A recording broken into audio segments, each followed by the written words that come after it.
Hello everyone, welcome back to my channel. I hope you all are doing well.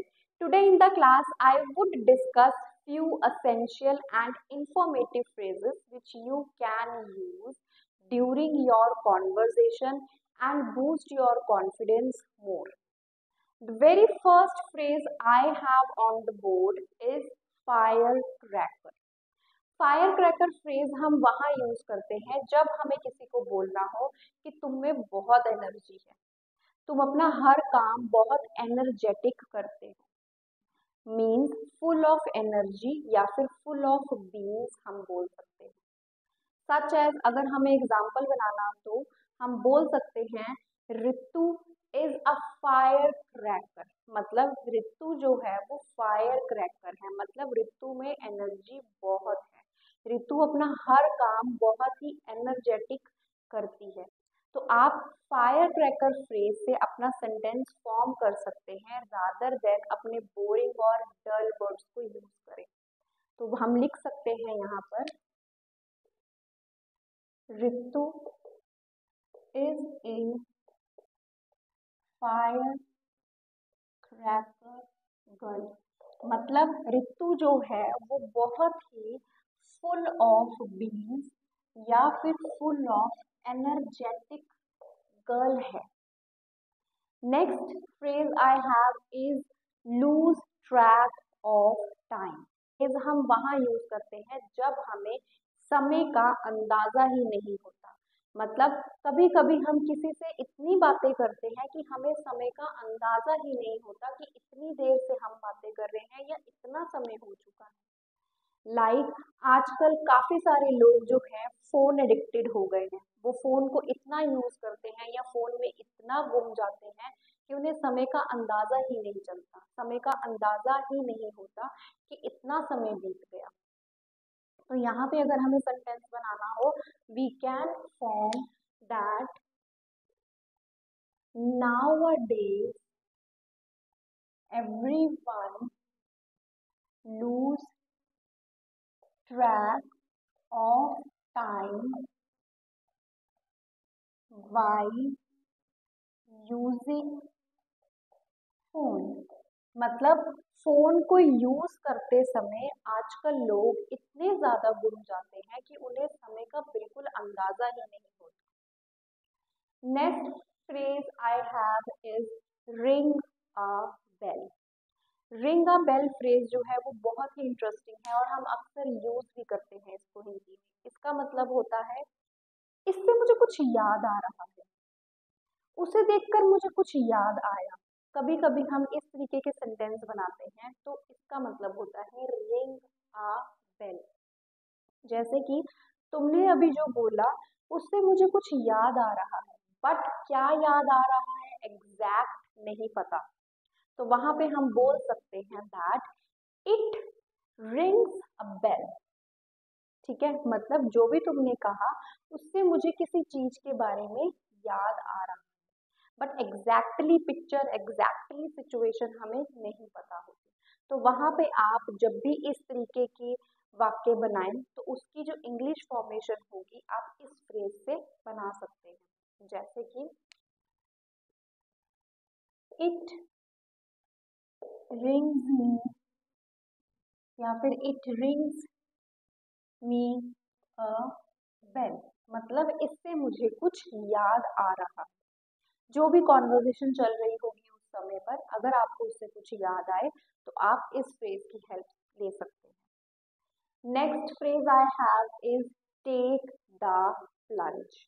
Take the plunge का मतलब होता है बहुत ही सोच विचार करके किसी फाइनल डिसीजन पर आना।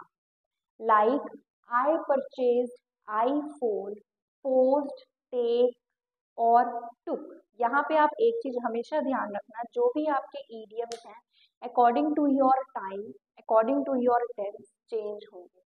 मतलब मैंने आईफोन खरीदा था बहुत ही लंबे सोच विचार के बाद।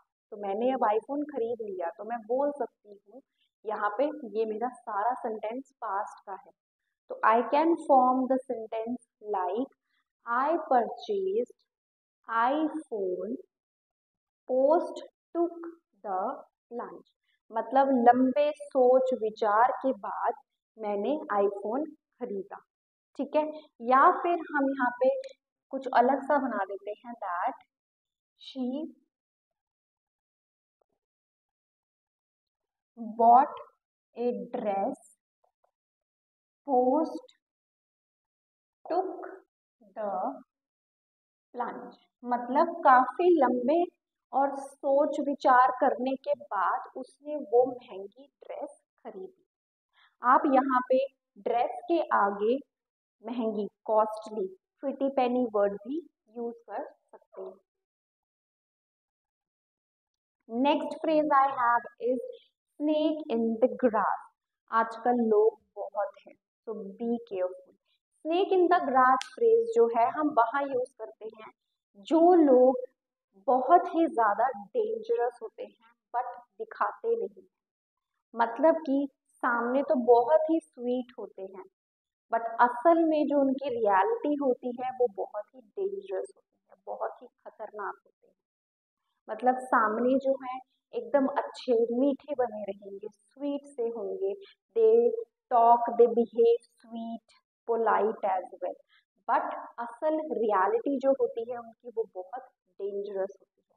तो वहां पे हम उन पर्सनालिटीज के लिए वर्ड यूज कर सकते हैं, हमारा phrase called snake in the grass. तो अगर मुझे सेंटेंस बनाना हो तो मैं बोल सकती हूँ that he is a snake in the grass, मतलब वो सिर्फ दिखाता है कि वो अच्छा है बट वो है नहीं। Right, next phrase very interesting and very very important is busy body. Busy body का मतलब होता है आजकल लोग जो हैं बहुत ज्यादा अपने आप को बिजी रखते हैं to do gossiping about others. अपनी लाइफ में क्या चल रहा है क्या नहीं चल रहा किसी को कोई इंटरेस्ट नहीं है, औरों की लाइफ में क्या चल रहा है उसमें ज्यादा इंटरेस्ट है, तो उन लोगों को हम बोलते हैं busy body, who like does gossips about others और फॉर अदर्स। ठीक है, तो इसमें मैं लिख सकती हूँ nowadays people are becoming busy body, मतलब आजकल जो लोग हैं वो बिजी बॉडी बन रही हैं, औरों की लाइफ में क्या चल रहा है, क्या रूमर्स हैं, सब कुछ जानना है सबको। ठीक है, तो आप उन लोगों के लिए बहुत ही अच्छा फ्रेज यूज कर सकते हैं which called busy body. Next I have is straight shooter. Straight shooter means that who is like very honest, जिसके दिल में कुछ नहीं होता, जैसा है वैसा वो बता देते हैं, एकदम साफ होते हैं दिल के। उन लोगों के लिए आप स्ट्रेट शूटर वर्ड यूज कर सकते हो, जैसे कि दे आर स्ट्रेट शूटर, मतलब वह स्ट्रेट शूटर है, मतलब वो लोग दिल में कुछ नहीं रखते, वो जो है साफ साफ बता देते हैं। Next phrase I have is my favourite dark horse.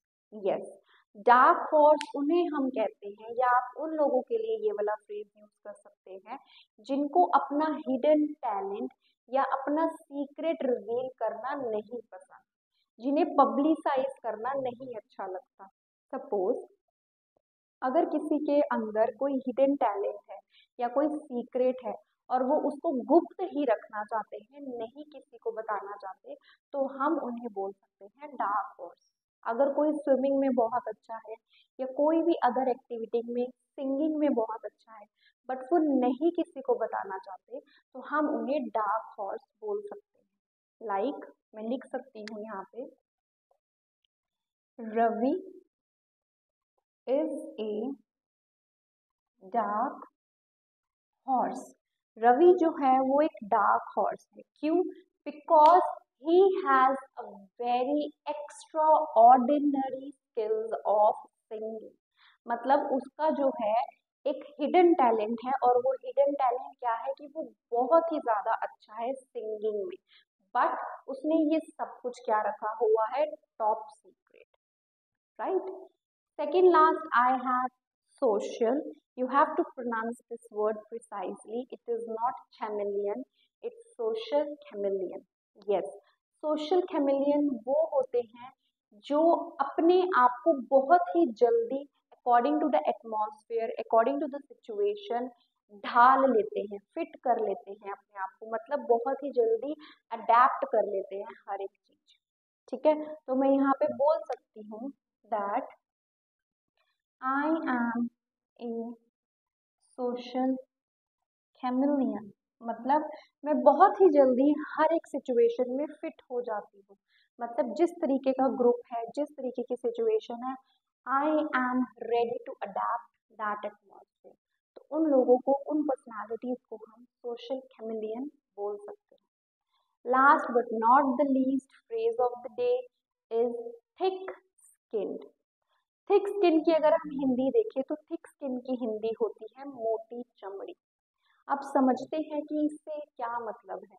मोटी चमड़ी का मतलब होता है, देखो कुछ लोग होते हैं जिनको कोई असर नहीं होता, कुछ भी फर्क नहीं पड़ता, जो दुनिया बोलती है बोलती रहे, I am very focused towards my objective, towards my goal to attain और टू अचीव दैम। तो वहां पे हम उनको थिक स्किन बोल सकते हैं। And we should seriously, we should behave like thick skin to achieve our desire goals। तो यहाँ पे मैं अगर सेंटेंस बनाऊं तो मैं लिख सकती हूँ that everyone should act as a thick skin to achieve their goals। मतलब हर किसी को थिक स्किन जैसा ही एक्ट करना चाहिए, ताकि वो अपने गोल्स, जो भी उनकी ड्रीम है, जो भी उनके डिजायर ऑब्जेक्टिव्स हैं, एम्स हैं, उनको अचीव कर सके। आई होप आपको आज की वीडियो अच्छी लगी है। अच्छी लगी है तो do subscribe my channel for more such informative phrases. Till the time, bye bye.